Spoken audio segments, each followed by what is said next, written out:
Hello, ಹೇಗಿದ್ದೀರಾ? ನಿಮಗೆಲ್ಲ ನಮ್ಮ ಚಾನಲ್ JS ಜ್ಞಾನ್ ಹಬ್ಗೆ ಸ್ವಾಗತ.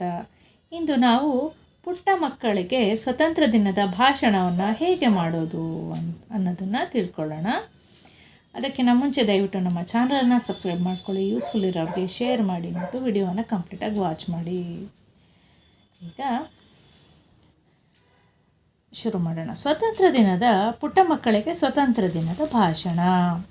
ಸಭೆಗೆ ಆಗಮಿಸಿರುವ ಮುಖ್ಯೋಪಾಧ್ಯಾಯರೇ, ಶಿಕ್ಷಕರೇ, ಪೋಷಕರೇ ಮತ್ತು ನನ್ನ ಸ್ನೇಹಿತರಿಗೆ ನನ್ನ ನಮಸ್ಕಾರಗಳು.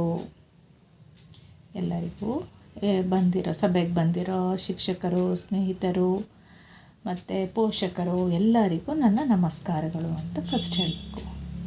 ಆಮೇಲೆ 1947 ಆಗಸ್ಟ್ 15 ಬ್ರಿಟಿಷರಿಂದ ಭಾರತವು ಮುಕ್ತವಾಗಿ ಸ್ವತಂತ್ರವಾಯಿತು. ಇಂದು ನಮ್ಮ ಸ್ವಾತಂತ್ರ್ಯ ಭಾರತಕ್ಕೆ ಹೋರಾಡಿದ ವೀರರನ್ನು ಗೌರವಿಸುವ ದಿನ. ಯಾಕೆ ಸ್ವತಂತ್ರ ದಿನ ಆಚರಿಸಬೇಕು ಅನ್ನೋದನ್ನು ಸೆಕೆಂಡ್ ಪ್ಯಾರಾದಲ್ಲಿ ಹೇಳಬೇಕು.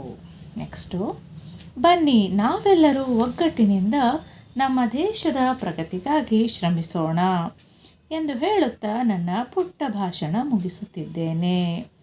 ಬೋಲೋ ಭಾರತ್ ಮಾತಾ ಕಿ ಜೈ. ಮಕ್ಕಳೇ, ಈ ಭಾಷಣ ನಿಮಗೆ ಅರ್ಥ ಆಗಿದೆ ಅಂತ ತಿಳ್ಕೊತೀನಿ. ಇದೇ ರೀತಿಯ ವಿಡಿಯೋಸ್ಗಾಗಿ ದಯವಿಟ್ಟು ನಮ್ಮ ಚಾನಲನ್ನು ಸಬ್ಸ್ಕ್ರೈಬ್ ಮಾಡ್ಕೊಳ್ಳೋದನ್ನು ಮರೆಯಬೇಡಿ. ಧನ್ಯವಾದಗಳು.